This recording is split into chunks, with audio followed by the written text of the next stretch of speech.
পশ্চিমবঙ্গে এসআইআর বা special intensive revision প্রক্রিয়ায় যাদের নাম ভোটার তালিকা থেকে ডিলিট হয়েছে তাদের জন্য আজকের এই ভিডিওটি অত্যন্ত গুরুত্বপূর্ণ। বিশেষ করে যারা এখনো পর্যন্ত কোনো চূড়ান্ত সিদ্ধান্ত পাননি তাদের জন্য নির্বাচন কমিশনের পক্ষ থেকে একটি গুরুত্বপূর্ণ আপডেট সামনে এসেছে। তাই আপনার বা আপনার পরিবারের কারো নাম যদি ভোটার তালিকা থেকে ডিলিট হয়ে থাকে তাহলে এই ভিডিওটি শেষ পর্যন্ত অবশ্যই দেখবেন। তো চলুন ভিডিওটি শুরু করি। প্রথমেই বলে রাখি যে নির্বাচন কমিশন এবার যেসব আবেদনের এখনো নিষ্পত্তি হয়নি সেই দিকেই বিশেষ গুরুত্ব দিচ্ছে। এবার নির্বাচন কমিশন এই ডিলিটেড ভোটারদের জন্য একটি গুরুত্বপূর্ণ বৈঠক করবে বলে আলোচনা চলছে। এই আলোচনার এই বৈঠকের মূল উদ্দেশ্যই হলো যে যেসব আবেদন এখনো কোনো নিষ্পত্তি হয়নি, কোনো চূড়ান্ত সিদ্ধান্ত নেওয়া হয়নি, সেই কাজগুলো যাতে দ্রুত করা হয়। এই নিয়ে কি নতুন আপডেট আরো রয়েছে শুনুন। এখানে বলেছে যে সবচেয়ে বড় খবর হলো যে নির্বাচন কমিশন এখন পেন্ডিং আবেদনগুলির নিষ্পত্তির কাজ এগিয়ে নিয়ে যাওয়ার ওপর গুরুত্ব দিচ্ছে। অর্থাৎ দীর্ঘদিন ধরে যেসব আবেদন আটকে রয়েছে সেগুলো দ্রুত শেষ করার জন্য বিশেষ মনিটরিং শুরু হচ্ছে। এবার অনেকের মনে প্রশ্ন যে হিয়ারিং দিয়েছি কিন্তু এখনো কোনো খবর পাইনি, তাদের জন্য কি আপডেট রয়েছে শুনুন।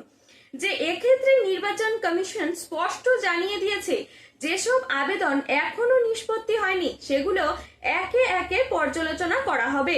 কোনো আবেদন শুধু পড়ে থাকবে না, প্রত্যেকটি প্রক্রিয়ায় নিয়ম মেনে পরীক্ষা করে সিদ্ধান্ত নেওয়া হবে। এছাড়াও যাদের আবেদন হিয়ারিং এর পরে অযোগ্য বলে ঘোষণা করা হয়েছে বা অযোগ্য বলে জানানো হয়েছে তাদের জন্য এখনো আইনি পথ খোলা রয়েছে। অর্থাৎ একবার নাম বাদ গেলেই সব শেষ এমনটা কিন্তু নয়, আপনি আবার নিয়ম অনুযায়ী এখনো আপিল করার সুযোগ রয়েছে। এবার আসি আরেকটি গুরুত্বপূর্ণ বিষয়, যে অনেকেই এখন ভাবছেন যে আপনার আবেদনের স্ট্যাটাস নিয়ে কি চলছে বিষয়। এই বিষয়ে আমি বলবো যে আপনার এলাকার যে বুথ লেভেল অফিসার বিএলওরা রয়েছেন তাদের কাছে গিয়ে আপনি আবার স্ট্যাটাস যেটা রয়েছে সেটা চেক করে নিন, অথবা যদি ওখানে না যান তাহলে আপনার যে এলাকার অনলাইন দোকান থাকবে সেখানে গিয়েও আপনি অনলাইনে চেক করে নিতে পারবেন আপনার স্ট্যাটাস কি রয়েছে। এছাড়াও নির্বাচন কমিশনের অফিসিয়াল পোর্টালে গিয়ে রেফারেন্স নাম্বার দিয়ে আবেদন ট্র্যাক করা যায়। এবার নতুন কি বলেছে যে নির্বাচন কমিশনের রিপোর্ট অনুযায়ী রয়েছে যে এসআইআর প্রক্রিয়ায় বিপুল সংখ্যক নাম যাচাই করা হচ্ছে।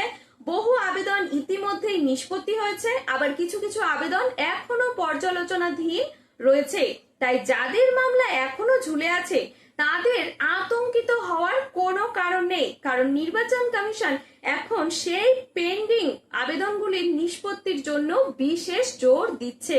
তাই আপনাদেরকে বলবো, যদি আপনার আবেদন এখনো পেন্ডিং থাকে তাহলে অপেক্ষা না করে দ্রুত বিএলওদের সঙ্গে যোগাযোগ করুন অথবা অনলাইনে গিয়ে চেক করুন। প্রয়োজন হলে নির্ধারিত নিয়ম অনুযায়ী আপিলও করতে পারবেন। আশা করি আজকের এই ভিডিওটি আপনারা বুঝতে পেরেছেন। তবে এরকমই আরো সরকারি গুরুত্বপূর্ণ আপডেট যদি সবার আগে পেতে চান তাহলে চ্যানেলটি অবশ্যই সাবস্ক্রাইব করবেন, আর ভিডিওটি যদি ভালো লেগে থাকে তাহলে লাইক, কমেন্ট এবং শেয়ার করবেন। ধন্যবাদ। দেখা হবে পরবর্তী গুরুত্বপূর্ণ আপডেটে।